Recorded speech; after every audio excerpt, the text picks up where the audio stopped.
행동하는 기독교, 어떻게 공적 신앙을 실천할 것인가? 24번째 시간, 존중입니다. 일반적으로 존중은 누군가의 가치를 인정하는 것입니다. 이러한 존중과 관련된 두 가지 잘못이 있는데요. 먼저, 누군가를 존중하지 않는 것입니다. 누군가를 존중하지 않는다면 그것은 그 사람이 받아 마땅한 것을 그 사람에게 주지 않는 것이고, 따라서 그에게 잘못하는 것이죠. 다음으로 잘못된 존중을 하는 것입니다. 가치가 없는 행위에 대해 그 행위자의 가치를 존중한다면 그것은 그에게 실제 그 자신보다 더 낫다고 잘못 평가하는 것이고요. 어쩌면 그의 잘못을 눈 감는 것일 수도 있습니다. 여기에 두 종류의 존중이 있습니다. 먼저 인정 존중입니다. 인정 존중은 누군가의 존재 자체가 가지는 그 가치를 인정하는 것입니다. 따라서 무조건적인데요. 인정 존중의 사례로 다음과 같은 것이 있습니다.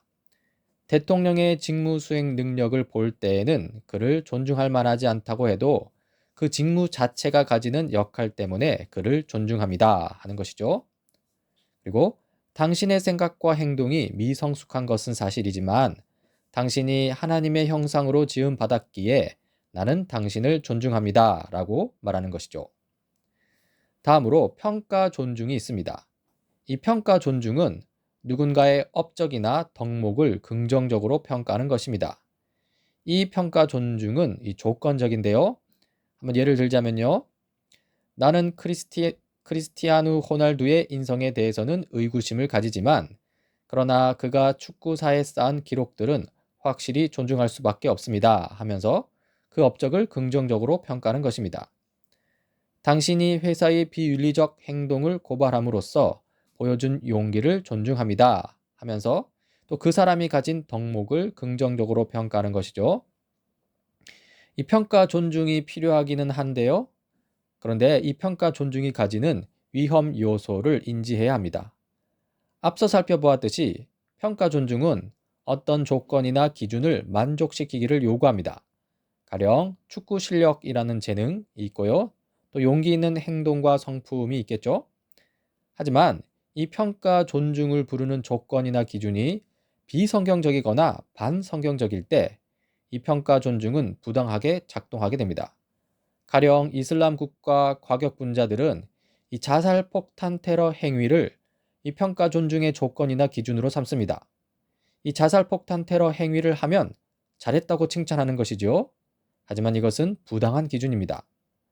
사실 세상의 이 평가 존중 기준과 성경의 평가 존중 기준이 좀 다릅니다. 먼저 이 예수님의 평가 존중 기준을 보자면요. 한번 헌금에 대해서 살펴봅시다. 예수께서 눈을 들어 부자들이 헌금궤에 헌금 넣는 것을 보시고 또 어떤 가난한 과부가 거기에 렙돈 2입을 넣는 것을 보셨다. 그래서 예수님께서는 말씀하셨다. 내가 진정으로 너희에게 말한다. 이 가난한 과부가 누구보다도 더 많이 넣었다. 저 사람들은 다 넉넉한 가운데에서 자기들의 헌금을 넣었지만 이 과부는 구차한 가운데에서 가지고 있는 생활비 전부를 털어 넣었다. 이 성경 구절을 보면요. 예수님은 과부의 적지만 정성 어린 헌금을 이 부자의 많은 헌금보다 더 높이 평가하시는 것을 볼 수 있습니다. 이것은 세상의 기준과는 다른 것이죠. 세상과는 다른 예수님의 평가 기준이 기도에서도 발견되는데요. 한번 봅시다. 스스로 의롭다고 확신하고 남을 멸시하는 몇몇 사람에게 예수께서는 이 비유를 말씀하셨다. 두 사람이 기도하러 성전에 올라갔다. 한 사람은 바리새파 사람이고 다른 한 사람은 세리였다. 바리새파 사람은 서서 혼잣말로 이렇게 기도하였다. 하나님 감사합니다. 나는 남의 것을 빼앗은 자나 불의한 자나 간음하는 자와 같은 다른 사람들과 같지 않으며 더구나 이 세리와는 같지 않습니다. 나는 일에 2번씩 금식하고 내 모든 소득의 11조를 바칩니다. 그런데 세리는 멀찍이 서서 하늘을 우러러볼 염두도 못 내고 가슴을 치며 아 하나님 이 죄인에게 자비를 베풀어 주십시오 하고 말하였다. 내가 너에게 말한다. 의롭다는 인정을 받고서 자기 집으로 내려간 사람은 저 바리새파 사람이 아니라 이 세리다.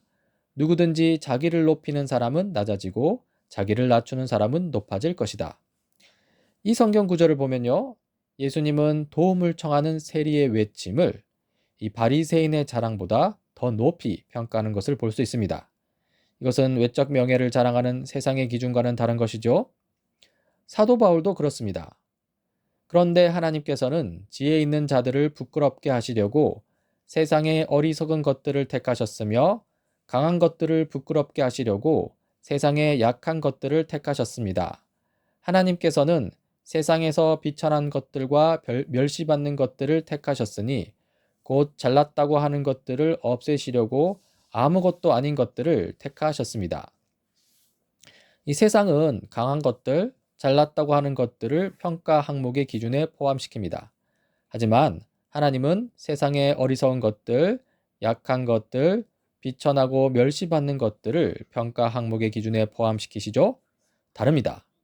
이렇게 평가 존중의 기준이 다른데요. 이 성경적 가치관이냐 아니면 세속적 가치관이냐에 따라서 평가 존중이 달라지는 것을 볼 수 있습니다. 그리스도를 따르는 우리 그리스도인은요. 복음서의 가치관을 올바른 평가 존중의 기준으로 받아들여야 합니다. 널리 퍼져 있긴 하지만 비정상적인 그런 비정상적인 기준들에 이끌려서 판단하지 않도록 경계심을 늦추지 말아야 합니다. 다음으로 인정 존중인데요. 기본적으로 이 사람에 대한 존중은 이 평가 존중이 아닌 인정 존중이 기초가 되어야 합니다. 인정 존중도 여러 가지가 있습니다. 먼저 직책이나 관계에 따른 인정 존중이 있습니다. 우리는 대통령이라는 직책을 맡은 한 인물에 대해서 그 인물의 됨됨이를 떠나 이 대통령으로서 그를 존중합니다. 또 우리는 부모님에 대해서 그 부모님의 어떠함을 떠나 부모로서 그분들을 존중합니다. 그리고 다음으로 인격 그 자체에 대한 인정 존중이 있는데요. 이것은 단순합니다. 단지 그가 인간이라는 그 이유만으로 그를 존중하는 것이죠. 니콜라스 월터스투프가 말한 이 애착의 사랑이라는 게 있는데요. 여기서 애착은요. 예를 들자면 소녀가 애지중지하는 토끼 인형을 장난감 가게 선반 위에 놓인 팔리지 않는 곰 인형보다 훨씬 더 가치 있게 만들어주는 그런 것입니다. 이 하나님의 사랑이 그렇습니다. 하나님의 사랑이 애착의 사랑과 비슷한데요. 하나님의 사랑이 사람들에게 가치를 부여한다는 것입니다. 하나님이 창조하신 모든 인간은 하나님의 형상으로서 존중받아 마땅합니다. 하나님의 창조를 믿는 그리스도인으로서 우리는 이러한 하나님의 사랑, 하나님의 형상에 근거를 두는 인간 존중을 반드시 실천해야 합니다. 그리고 이러한 존중은요, 감정이 아닌 의지로서의 존중입니다. 존중은 단순한 감정 이결하기보다는 다른 사람들을 향한 적극적인 태도입니다. 생각과 감정과 행동을 포함하는 사람들을 향한 자세입니다.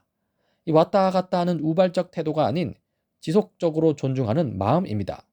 존중심이라고 할 수 있는데요. 이러한 존중심은 우리가 여기서 다루는 이 공적 참여에 있어서 매우 중요합니다. 우리가 사는 사회는 다원적 사회 상황인데요. 한번 살펴봅시다. 이 공적 삶은 차이와 의견 충돌이 가득하고요. 모든 사회는 세금 정책에서부터 이민에 이르기까지 공공생활의 중요한 이슈들에 대한 강한 의견 차이로 분열되어 있습니다. 이 상황을 더 복잡하게 만드는 것은 오늘날 대부분의 사람들이 다양한 인종, 종교, 계급으로 이루어진 다원적 사회에서 살고 있다는 점입니다. 이 올바른 삶에 대해 서로 충돌하는 시각을 가진 사람들이 모여 있고요. 모든 정치 사회는 크고 작은 불의와 상처와 모욕의 역사로 얼룩져 있습니다. 이러한 다원적 상황에서 이 올바른 평가 존중이 없다면요.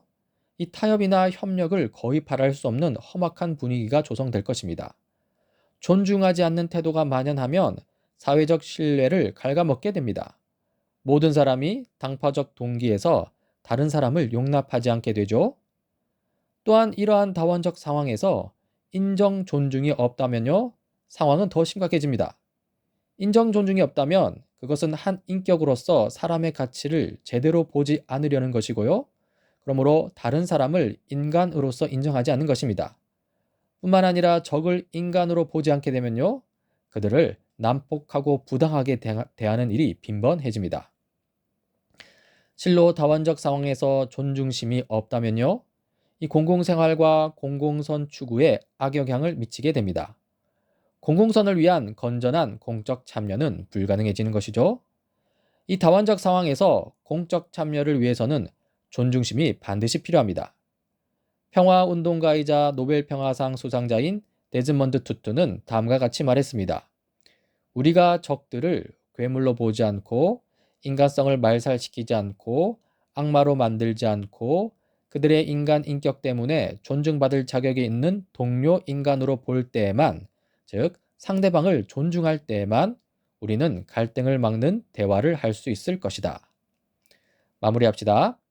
다원적 사회 상황 속에서 공공선을 위한 건전하고 성경적인 공적 참여를 위해서는 성경적인 가치관을 기준으로 두는 평가 존중과 하나님의 형상으로서 인간 인격 그 자체를 존중하는 인정 존중이 반드시 필요합니다.